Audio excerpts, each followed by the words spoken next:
अस्सलाम वालेकुम, मैं हूँ Rizwan Ashraf. Supreme court of Pakistan ने ये फैसला दिया था PTI और इमरान खान के हक़ में मखसूस नशस्तों के मामले पर कि इमरान खान और PTI को मखसूस नशस्तें वापस की जाएँ, लेकिन उसके ऊपर अमल दरामद रोकने के लिए बहुत से हरबे और हथकंडे इस्तेमाल किए हैं। कभी रिव्यू पटिशन डाली जा रही है, कभी इलेक्शन कमीशन ऑफ पाकिस्तान को कहा जा रहा है कि आप रिव्यू पटिशन डाल दें। हालांकि पहले इलेक्शन कमीशन ऑफ पाकिस्तान मान गया, आधा फैसले के ऊपर अमल दरामद कर भी दिया। बाद में इलेक्शन कमीशन ऑफ पाकिस्तान को याद आता है कि हमने रिव्यू पटिशन डालनी है, फिर वो रिव्यू पटिशन में चले जाते हैं। फिर हुकूमत की जानिब से एक आईनी तरमीम इलेक्शन एक्ट के अंदर की जाती है, इलेक्शन एक्ट के अंदर तरमीम कर दी जाती है ताकि फैसले के ऊपर अमल दरामद रोका जा सके। लेकिन मुनाफ़क़त की हद है, मुनाफ़क़त की इनकी जो मुनाफ़क़त की सियासत है उसकी हद है कि जब इमरान खान को कहा जाता है मखसूस नशस्तें दी जाएँ, फैसला इमरान खान और PTI के हक़ में आता है कि इमरान खान और PTI को मखसूस नशस्तें वापस की जाएँ, तब जो है हुकूमत की जान जाती है, हुकूमत को बड़ी तकलीफ़ होती है और फैसले पर अमल दरामद रुकवाने के लिए रुकावटें पैदा की जाती हैं। लेकिन वही सुप्रीम कोर्ट से 3 रुकनी बेंच है, 3 नशस्तों के मतलब फैसला आता है और वो नून लीग को वापस की जाती हैं। नून लीग को बतौर तोहफ़ा वो 3 नशस्तें दी जाती हैं, उसके ऊपर तो ऐसे ठक करके अमल दरामद हो जाता है क्योंकि वो नून लीग के हक़ में फ़ैसला, वो हुकूमत के हक़ में फ़ैसला। तो ये जो इनकी मुनाफ़क़त है इसके बारे में मैं आपको बताता हूँ कुछ डेवलपमेंट्स पिछले कुछ दिनों से, और ये डेवलपमेंट्स अंदर की कुछ ख़बरें मेरे पास मौजूद है एक्सटेंशन को लेकर, और नए आने वाले चीफ जस्टिस मंसूर अली शाह का नोटिफिकेशन निकाला जाए, क्यों नहीं निकाल दें, क्यों रोका हुआ है, इसके बारे में कुछ इन्फॉर्मेशन मैं आपके साथ शेयर करता हूँ। देखिए, सबसे पहले कि जब PTI के हक़ में फ़ैसला आ जाए, इमरान खान के हक़ में फ़ैसला आ जाए तो जजेस अच्छे नहीं, सुप्रीम कोर्ट अच्छी नहीं, सुप्रीम कोर्ट के ऊपर हमला कर दिया जाता है, जजेस के ऊपर हमला कर दिया जाता है, जजेस की ट्रोलिंग की जाती है, जजेस की किरदार कोशी की जाती है, अदलिया के ऊपर, सुप्रीम कोर्ट के ऊपर हमला किया जाता है, और हमला यहाँ तक किया जाता है कि पार्लियामेंट को इस्तेमाल करते हुए वहाँ पर इलेक्शन एक्ट के अंदर तरमीम कर दी जाती है। और जब वहीं से फ़ैसला नून लीग के हक़ में आता है तब अदलिया बहुत अच्छी बन जाती है, तब जजेस बहुत अच्छे बन जाते हैं, तब उस फैसले के ऊपर ऐसे ठक अमल दरामद होता है, फिर कोई रुकावट नहीं पैदा होती, फिर कोई मसला नहीं होता, कोई खलल नहीं डाला जाता। ये मुनाफ़क़त और ये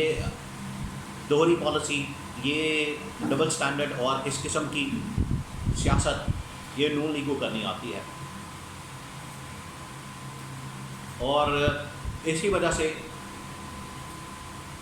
पाकिस्तान आगे नहीं बढ़ता, तरक्की नहीं करता, खुशहाली की तरफ नहीं जाता इनके दौरे हुकूमत में, क्योंकि इनको अपनी पड़ी होती है, अपने मफादात की, अपने इंटरेस्ट की, अपनी हुकूमत की, अपने इक़्तिदार की, अपनी लालच की, अपने लोटमारे की, अपने हलवे मांडे की, इनको सिर्फ अपनी फ़िक्र पड़ी होती है। इस वजह से ये पाकिस्तान की फ़िक्र नहीं करते, इदारों को अपने मातहत रखना चाहते हैं, इदारों को अपने घर की लॉन्ड्री बनाते हैं, ग़ुलाम बनाते हैं, और इदारों के ऊपर कब्ज़ा करना चाहते हैं। अब ये डबल स्टैंडर्ड, इतना बड़ा डबल स्टैंडर्ड हो सकता है। अब ये जो नशस्तें नून लीग को दी गई हैं, इसके पीछे क्या कहानी है? देखिए, बात ये है कि आज भी आखिरी हद तक कोशिश हो रही है काजी फाइज़ ईसा की कि मैं आप लोगों के साथ हूँ। आखिरी कोशिश हो रही है काजी फाइज़ ईसा की जानिब से। काजी फाइज़ ईसा ने पैगाम भेजा है हुकूमत को कि हुकूमत की सीटें पूरी करने के लिए आज भी हम कोशिश कर रहे हैं, 3 सीटें वापस की हैं, और अगर मज़ीद को 10-15 सीटें मैनेज कर ली जाती हैं तो नून लीग के पास आईनी तरमीम के लिए जो नंबर गेम है वो पूरा हो सकता है। और उसके बाद जो जजेस को पैकेज देना है, चीफ जस्टिस ऑफ पाकिस्तान की काजी फाइज़ ईसा की, जिसमें से एक्सटेंशन निकलनी है, वो पैकेज फिर आईनी तरमीम के थ्रू ऑफ़र किया जा सकता है। और ये मामला यहाँ तक नहीं है, एक्सटेंशन वाला मामला जो पाकिस्तान के अंदर एक्सटेंशन खेल खेला जा रहा है, वो बहुत से इदारों और बहुत सी शख्सियात की तरफ जा रहा है। کہ یہاں پر ججز کو اوور آل کہا جائے کہ سب ججز کو 3 سال کے لیے ہم توسیع دے دیتے ہیں، 3 سال کے لیے ہم ان کو آفر کرتے ہیں، لیکن جو 4 ججز اس وقت سینئر ترین ججز ہیں ان کو پتہ ہے کہ اگر ان کو 3 سال کے لیے توسیع مل جاتی ہے اپنی ٹینیور کے اندر، لیکن اس کے باوجود وہ چیف جسٹس نہیں بن سکیں گے، یہ ان کا پرابلم ہے، اور اگلے 3 سالوں کے اندر 2-3 چیف جسٹس بن جائیں گے، وہ اسی وجہ سے رکاوٹ بنیں گے۔ تو جہاں پر انہوں نے حکومت نے اپنا فائدہ حاصل کرنے کے لیے یہ ایک تقسیم پیدا کی ہے سپریم کورٹ کے اندر، دھڑے بندی گروپ بندی کی ہے، اپنے ججز اور مخالف ججز ان کو ڈیوائڈ کیا ہے، اور جو مخالفین ان کے نزدیک جو مخالف ججز ہیں حکومت کے، حالانکہ وہ آئین اور قانون کے اوپر کھڑے ہیں، لیکن حکومت سمجھتی ہے کہ یہ ہمارے مخالف ہیں، ہمارے خلاف ہیں، اس وجہ سے ان کو لالچ، ان کو توسیع، ان کو ایکسٹینشن، اس کو ٹینیور کے اندر توسیع، سب کچھ آفر کیا جا رہا ہے۔ تو یہ قاضی فائز عیسیٰ کی جانب سے ایک آخری پیغام بھیجا گیا، آخری کوشش کی جا رہی ہے، اور آج بھی کوشش ہو رہی ہے۔ میں آپ کو بتا دوں بڑے وثوق کے ساتھ، بڑے اہم ترین ذرائع سے انفارمیشن کے مطابق میں یہ بات کر رہا ہوں، آج بھی کوشش ہو رہی ہے اسلام آباد کے اندر کہ کسی طرح سے آئینی ترمیم کے لیے جو نمبر گیم ہے اس کو پورا کیا جائے، اور یہ اسی سلسلے کی کڑی ہے کہ 3 نشستیں واپس کی گئیں، سپریم کورٹ کے فیصلے کے اوپر عمل درآمد روکا گیا، مخصوص نشستوں کو مینیج کیا گیا، الیکشن کمیشن آف پاکستان سے اور حکومت سے، پیپلز پارٹی سے ریویو پٹیشن ڈالی گئی، اور سب سے بڑھ کر دیکھیں ان تمام چیزوں کا حل ایک ہے۔ اگر یہ آج آنے والے چیف جسٹس منصور علی شاہ کا نوٹیفیکیشن نکال دیتے ہیں، ان کو بطور چیف جسٹس